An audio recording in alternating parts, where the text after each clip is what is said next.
afternoon everyone. My name is Nitika and today I am here to present the topic GST.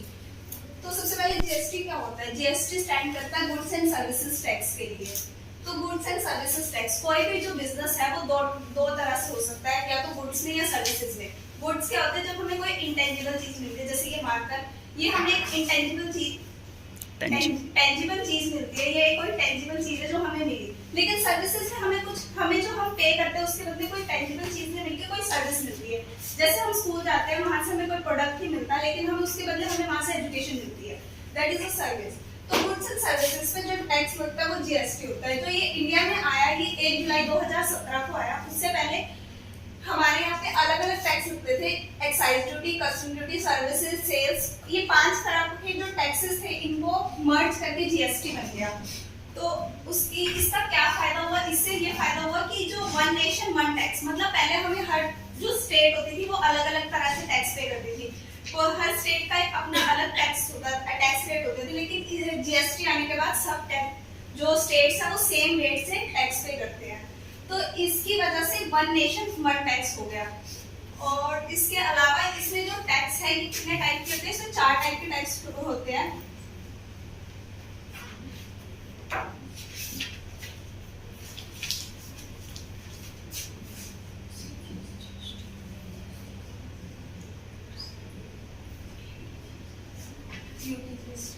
तो जो intra होता है, मतलब intra मतलब विद इन स्टेट। अगर आप एक ही स्टेट में कोई भी तरह की सप्लाई करते हो तो आपको एसजीएसटी और सीजीएसटी देना होता है, अगर आपने इंट्रा किया।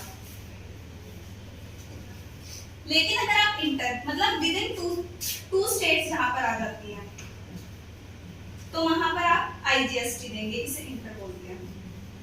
तो इसका एक एग्जांपल है, जैसे 18% टैक्स है, तो यहाँ पर जो 9% है वो हम एसजीएसटी से देंगे और जो 9% है वो सीजीएसटी से। और जो आईजीएस जब इंटर होगा तो इंटर में भी क्या कहते हैं, वो दो स्टेट्स होती है। इसमें कैसे होता है? सीजीएसटी में हमारे पास जाएगा 9% और जो डेस्टिनेशन स्टेट होती है वहां पर जाएगा 9%।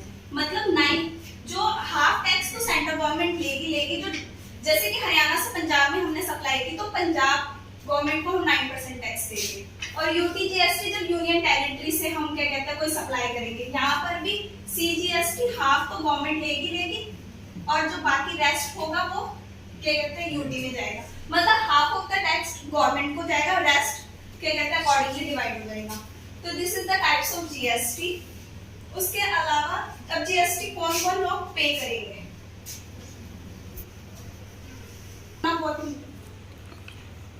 जीएसटी पे करने के लिए उसमें रजिस्टर होना बहुत इंपॉर्टेंट है। तो कौन लोग रजिस्टर होंगे? रजिस्ट्रेशन 2 तरह से हो सकती है, एक कंपल्सरी और एक वॉलंटरी।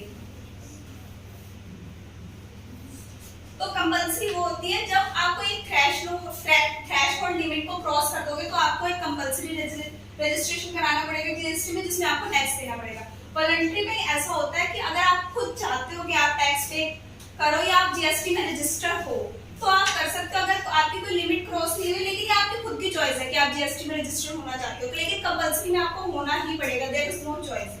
तो कंपल्सरी किन किन लोगों के लिए है? तो ये स्टेट्स को हमने 2 पार्ट्स में डिवाइड किया हुआ है, एक जनरल स्टेट्स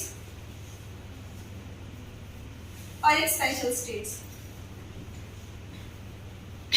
तो जनरल स्टेट्स में अगर जो गुड्स है उसका जो गुड्स की अगर कोई सप्लाई करता है और उसकी जो टर्नओवर है 40 लाख क्रॉस कर जाए तब, और अगर वो सर्विसेज कर रहा है और सर्विसेज में उसकी जो लिमिट है वो 20 लाख और अगर बोथ है, इसमें बोथ भी हो सकता है, गुड्स एंड सर्विसेज बोथ, और सर्विसेज में 20 लाख और गुड्स में 40 लाख। लेकिन स्पेशल कैटेगरीज में जो गुड्स की जो लिमिट है टर्नओवर की वो 20 लाख और क्या कहते हैं सर्विसेज और बोथ के लिए है 10 लाख।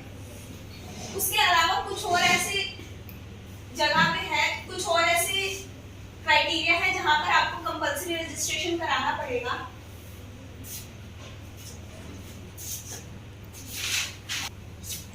तो इन सब रीजंस पे भी आपको कंपल्सरी रजिस्ट्रेशन कराना पड़ेगा। इंटर स्टेट सप्लाई, आप जब 2 स्टेट्स से अगर आप कोई भी सप्लाई करोगे तो आपको कंपल्सरी रजिस्टर होना पड़ेगा।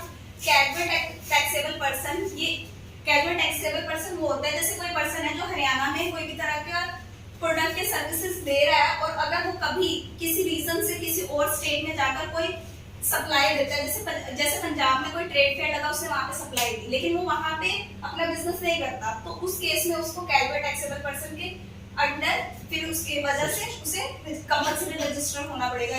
रिवर्स चार्ज तब होता है जब सप्लायर के कहते हैं टैक्स ना पे करके रेसिपिएंट टैक्स पे करता है तो रिवर्स चार्ज होता है। इलेक्ट्रिक कॉमर्स ऑपरेटर मतलब कि जैसे अमेज़न, फ्लिपकार्ट जहां से हम सामान खरीदते हैं वहां से जो सामान लेते हैं उसके लिए तो टैक्सेबल है, लेकिन जो अमेज़न जो साइट्स बनी हुई है वो भी तो टैक्स पे करेंगे, तो उसके लिए इलेक्ट्रॉनिक कॉमर्स ऑपरेटर्स को भी कंपल्सरी रजिस्टर होना पड़ेगा।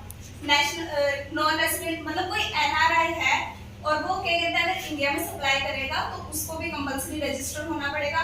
गुड्स एंड सर्विसेज अगर कोई भी जो सेल है मतलब जैसे हम कुछ चीज ऑनलाइन मंगा रहे कोई सर्विस हमने ऑनलाइन ली है तो उसके जो उसके ऑनर्स हैं उसको भी कंपल्सरी रजिस्टर होना पड़ेगा। कोई इन्फॉर्मेशन मतलब कि कोई एजुकेशनल वीडियोस वगैरह जो हम देखते हैं किसी भी तरह की इन्फॉर्मेशन तो उसके लिए भी कंपल्सरी रजिस्टर होना पड़ेगा। और कोई पर्सन किसी और के बिहाफ पे कोई सप्लाई करता है तो उसे भी कंपल्सरी रजिस्टर होना पड़ेगा जीएसटी में। That's it for my and, thank you so much.